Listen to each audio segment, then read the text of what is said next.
अस्सलामुअलैकुम। मोहम्मद अजहर सिद्दीक अपने programme political diaries के साथ हाजिर खिदमत। बहुत आम दिन है आज।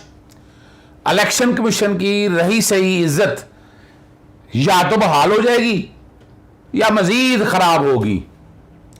इलेक्शन कमीशन आइन के आर्टिकल 218(3) के तहत आज़ाद और खुद मुख्तार इदारा है और उसने आज़ादी और खुद मुख्तारी अपनी सामने रखनी है। उसने किसी एजेंडे पे नहीं चलना।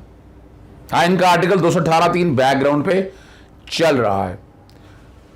इलेक्शन कमीशन को आज़ाद खुद मुख्तार बनाने की यही वजह है कि इसकी तैनाती का बड़ा साफ और शफाफ अमल है, मगर सियासी जमातें अपने मकासद एक जाने वाला और आने वाला तय करता है और फिर रिमूवल का तो बहुत ही मुश्किल काम है। जुएशी लाने वाली बात है सुप्रीम जुडिशल काउंसिल, और सुप्रीम जुडिशल काउंसिल आपने दे। अच्छा, ये मैं क्यों बातें कर रहा हूँ? क्योंकि आज तो शाखाना के केस का फैसला आने वाला है और इलेक्शन कमीशन एक अदालत नहीं है, बैकग्राउंड पे जजमेंट चल रही है सुप्रीम कोर्ट। मैंने ट्वीट भी किया है, मैंने ट्वीट भी किया है कि इलेक्शन कमीशन एक अदालत नहीं है। तो ये क्यों अफवाहें चल रही हैं कि इलेक्शन कमीशन नाअहल कर दे? इलेक्शन कमीशन का इख्तियार ही नहीं नाअहल करने का। 62(1)(f) के तहत बैकग्राउंड पे चल रहा है, वो अदालत को है। और इलेक्शन में पहले क्या बताया, इलेक्शन में तो अदालत ही नहीं है। हाँ, इसके पास एक इख्तियार है, सालाना जो आप अपना रिटर्न फाइल करते हैं, जो अपना गोशवारा दाखिल करते हैं इलेक्शन कमीशन में, अगर उसमें कोई मिस डिक्लेरेशन आ जाए, कोई डिस्क्रिपेंसी मिस डिक्लेरेशन अगर आ जाए, तो सेक्शन 137 के तहत वो आपको मिस डिक्लेरेशन को बताना है और आप फिर 167 में जाएंगे करप्ट प्रैक्टिसेस में। वो अलग बात है कि 167 में करप्ट प्रैक्टिसेस में 137 की वायलेशन नहीं इन्वॉल्व है। 137 के तहत आपने इसको करप्ट प्रैक्टिसेस जबरदस्ती बना दिया, और जबकि करप्ट प्रैक्टिसेस में लिखा हुआ है कि कौन कौन सी चीजें करप्ट प्रैक्टिस होंगी। और आप हैरान को बात है, करप्ट प्रैक्टिस कैसे कराएगी, यानी miss declaration corrupt practice by nature कैसी होगी? लेजिस्लेचर को चाहिए था इसकी सजा अलग देती, लेकिन ये कह दिया ना। अच्छा, और 174 में जाना पड़ेगा। अगर ये कह देगा इलेक्शन कमीशन के जनाब ये मिस डिक्लेरेशन है, और आप उसको चैलेंज कर सकते हैं जो भी ऑर्डर आएगा इलेक्शन कमीशन का। 167 में करप्ट प्रैक्टिस होगी तो 174 में सजा है इसकी, 3 साल तक सजा हो सकती है। इसके लिए इस्तगासा जाएगा सेशन जज में, सेशन जज में इस्तगासा जाएगा, सरसरी शहादत होगी, कंप्लेंट का पूरा जो प्रोसीजर है, एविडेंस रिकॉर्ड होगी और उसमें कन्विक्शन हो जाए। और वहाँ भी कन्विक्शन 2 साल से कम ना हो, क्योंकि 63(1)(h) बैकग्राउंड पे चल रहा है।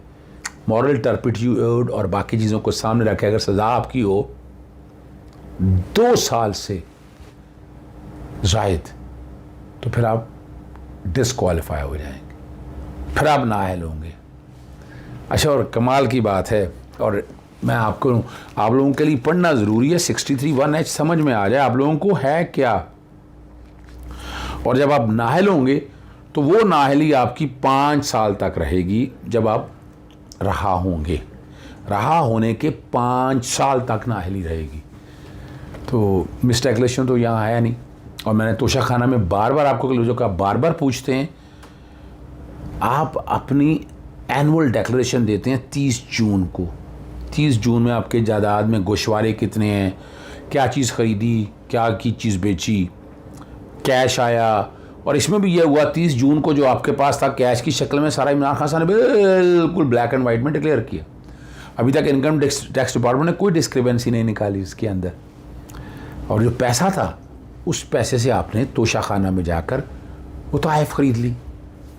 फ़र्ज़ करें 10 जुलाई को ख़रीदे, तो 10 जुलाई के बाद आपने अगस्त या सितंबर में बेच दिए। जब आपने बेच दिए तो आपके पास फिर कैश आ गया, मूवेबल एसेट आ गया।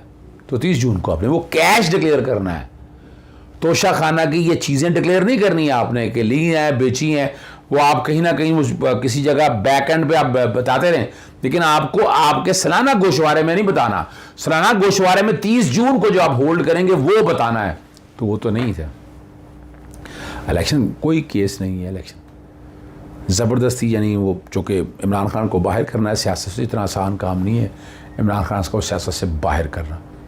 तो मैं बार बार आम बंदों के लिए आपके लिए समझा ये रहा हूं, ठीक है ना जी। यानी फर्ज करें इलेक्शन कमीशन फैसला खिलाफ कर भी दे, कोई फर्क नहीं पड़ता उससे, ठीक है। ये नॉमिनेशन पेपर में बेस्ड डिक्लेरेशन नहीं है, मैं फिर क्लियर कर दूं, ये 62(1)(f का केस नहीं है, जैसे फैसलवाड़ा का 62(1)(f का केस है, ये 62(1)(f का केस नहीं है। ये जब सजा होगी तो फिर 63(1)(h) में जाएगा, एनुअल डिक्लेरेशन में है, ठीक है ना जी। तो दूर के दोस्त आने ख्वाब देखते रहे, ख्वाब देखने में पाबंदी तो नहीं है।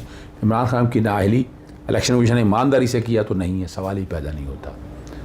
और होनी भी है तो कन्विक्शन के बाद है, पहले मिस डिक्लेरेशन, इस्तगासा चलेगा 3 साल 4 साल जब भी होगा तब वो देखी जाएगी। चलें आगे आपको ले चलते हैं।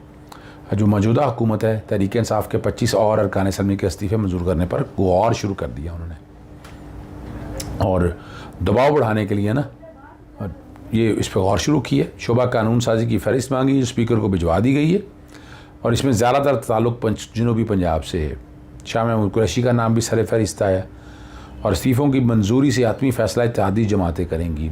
इससे पहले 11 इस्तीफ़े जो है ना, वो आपने ऑडियो टेप भी सुनी, ऑडियो लीक भी सुनी, बदनीति आपके सामने आ चुकी है, वो आप देख चुके हैं।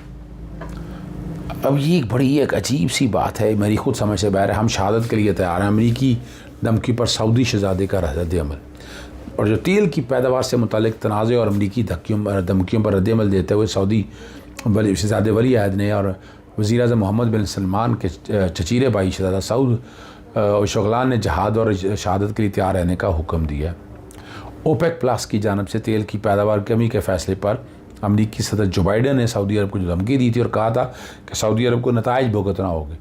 धमकी के बाद अमल पर शहजादा सऊद शुगलान ने कहा उन्हें किसी चैलेंज किया तो शहादत और जहाद के लिए तैयार है। मगर मैं पैगाम देता हूँ कि किसी भी तरह सऊदी अरब और बादशाहत को चैलेंज किया तो तैयार रहें।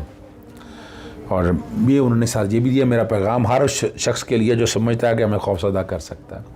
और दूसरी तरफ अमरीकी धमकी और पाकिस्तान ने सऊदी क़यादत के साथ इजहार यकजहती करते हुए कहा पाकिस्तान सऊदी अरब से दरीना और बरादराना ताल्लुक़ रखता है।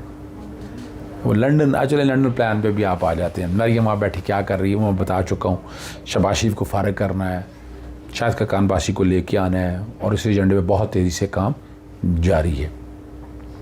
और पंजाब ज़िमनी इलेक्शन में जो मुसलसल शिकस्त हुई है ना, और लीगी रहनुमाओं की तावीलें मुस्तरद कर दी है नवाज शरीफ इश्तिहारी ने, ठीक है ना जी। ये दोनों ज़िमनी इलेक्शन में यानी पंजाब के हवाले से भी और यहाँ भी, और अब पार्टी को मुनज़्ज़म करने के लिए बड़े अहम फैसले किए उन्होंने। और तंजीम साजी रात वाली नहीं हो रही है, वैसे तंजीम साजी की बात हो रही है। तकमील और पार्टी को वक्त ना देने वाले उदारों की शिकायत मौसूल हुई, और पार्टी ओहदे से अलहदा करने का दिया दे दिया है। और मुसलसल मुशावरत में ये बुनियाद बनाई जा रही है शहबाज शरीफ को कैसे हटाना है। और वतन वापसी तक जो है ना, पाकिस्तान में अब पार्टी का बुरी सेटअप जो है बनाने पर गौर शुरू कर दिया है। और मामलात और बाकी सब फैसला साजी का इख्तियार जो उनके पास है। अबूरी सेटअप में मरीम नवाज़ कलीदी किरदार दे आपको बता दिया था मैंने। अबूरी सेटअप के मरीम के साथ पार्टी रहने पर मुश्तमिल टीम बनेगी और मुकम्मल फ़ाल किरदार अदा करेगी। मुतहर्रिक और सख्त मौक़िफ़ रहने वाले रहनुमा शामिल होंगे। नवाज शरीफ चंद रोज़ में पार्टी रहनुमा से मुशावरत आपने यहाँ प्रेस कॉन्फ्रेंस सुन ली हैं, और यहाँ मैं आपको इसलिए कि अब रियाज पीरज़ादा ने पहले बाहर बात की, फिर असेंबली के फ्लोर पे जो बात की, जो गुफ्तगू की, ये बिला रो के वीडियो चल रही होगी, लेकिन जो गुफ्तगू की है मेरी गुफ्तगू नहीं है, पर ये ज़रा समझने के लिए आप लोगों के लिए ज़रूरी है। पाकिस्तान के इदारे मैं खुल के कहूंगा, न अदलिया अब हमारा तहफ़्फ़ुज़ कर सकी है, न हमारी अफवाज तहफ़्फ़ुज़ कर सकी है, और ये जो ब्लीडिंग हो रही है ये सिर्फ बलूचिस्तान के लिए तो हमारा दिल हमेशा रोता है। और जो फाटा में हुआ, जो गैर मुल्की मदाखलत के लिए हम इस्तेमाल हुए, जो हमारे इदारे इस्तेमाल हुए, और जिस तरह पार्लियामेंट में लोगों को चुन के और यहां पे सिलेक्टेड आ गए, और जिस तरह एक्सटेंशनों के चक्कर में इस मुल्क के साथ खिलवाड़ होता है, ना अदलिया इसको संभाला दे सकी है। आज हमें बुलाया जाता है कि जी जेलों में आबादी बहुत हो गई है, इनको कम करो, तो फैसले करो तुम। कोई करता है न, कोई हमें तहफ़्फ़ुज़ मिल रहा है। पंजाब में हर तरफ लैंड ग्रैबिंग है, नॉन टॉलरेंस है, इदारे कर रहे हैं, फर्द नहीं, इदारे मुलविस हैं, चाहे वो अदर और इंसाफ के हों, चाहे हमारे मुहाफिज हों, कोई माफ नहीं कर रहा। नॉन टॉलरेंट इस वक्त हालात है। अहमदी जमात को दिन दिहाड़े छुरियों से मारा जा रहा है, उनके घरों को, उनकी मस्जिदों, उनकी इबादत गाहों के जाके उनके इदारे जो है वो तहरीक तालिबान से मजाकरात करते हैं कि यहाँ पे वो आके हमारे मुल्क को बचाएं। जनाब स्पीकर, हर मुल्क की अपनी एक इज्जत और तौकीर है।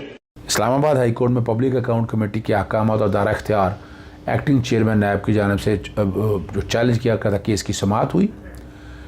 पब्लिक अकाउंट के दायरा इख्तियार पर हतमी दलाइल तलब कर लिया। जस्टिस आमिर फारूक ने एक्टिंग चेयरमैन नायब की दरख्वास्त पर समाअत की।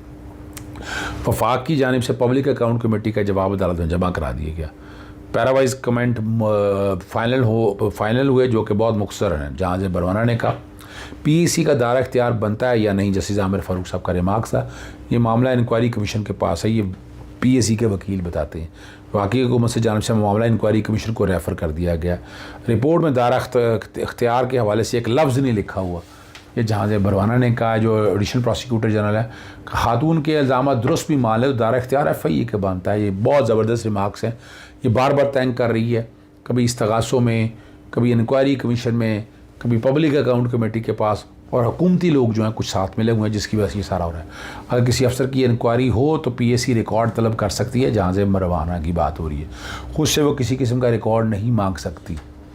अब यहाँ 18 नवंबर तक समाअत जो है ना अदालत ने मुलतवी कर दी है। देखिए, अब ये सियासी जदोजहद आपके सामने है। इमरान खान साहब लॉन्ग मार्च का फाइनल किए हुए हैं और वो सख्त से सख्त एक्शन लेंगे। आखिर में बताता चलूँ, एक्सटेंशन की बातें फिर चल रही हैं, फिर हो रही हैं, और क्या इमरान खान लॉन्ग मार्च करेंगे या ना करेंगे, ये सारी वो चीज़ें भी साथ डिस्कस हो रही हैं। ये मैं चीज़ें विदहेल्ड कर रहा हूँ, मैंने इस पर भी ट्वीट किया था। बहरहाल इजाज़त चाहता हूँ। अस्सलाम वालेकुम, अल्लाह हाफ़िज़, पाकिस्तान जिंदाबाद।